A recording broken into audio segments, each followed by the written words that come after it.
East ছাড়া এইভাবে নরম তুলতুলে ফুলকো বাটার নান বাড়িতে বানিয়ে দেখতে পারেন, খেতে বেশ ভালো লাগবে। প্রথমে একটা মিক্সিং বোল নিতে হবে, তার মধ্যে 1 কাপ দিতে হবে দই, অল্প একটু লবণ আর দিতে হবে 2 চামচের মতন সাদা তেল। এবার অল্প একটু চিনি দিচ্ছি 1 চামচের মতন, আর দিচ্ছি আমি চা চামচের 4 ভাগের 1 ভাগ বেকিং সোডা। খুব ভালো করে মিশিয়ে তারপর বেশ কিছুটা পরিমাণ ময়দা দিয়ে একটা ডো রেডি করতে হবে। ডোটা একটু নরম করেই রেডি করতে হবে। তারপর অল্প একটু তেল ব্রাশ করে ঢাকনা বন্ধ করে 30 মিনিট রেখে দিতে হবে। 30 মিনিট পরে ডোটাকে আর একবার ভালো করে মেখে নিতে হবে আর মিডিয়াম সাইজের লেচি কেটে নিতে হবে। লেচিগুলোকে এরকমই অল্প একটু আটা বা ময়দা ছড়িয়ে বেলে নিতে হবে।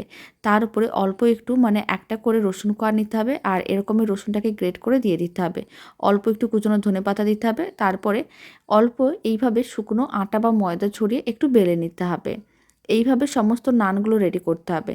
তারপর একটা তাওয়ার মধ্যে দিতে হবে আর এইভাবে কিন্তু উল্টে পাল্টে নানটাকে ভাজতে হবে আর অল্প একটু বাটারের টুকরো দিতে হবে। হালকা লাল করে এইভাবে নানটা ভেজে নিলে রেডি হয়ে যাবে দারুণ স্বাদের বাটার গার্লিক নান।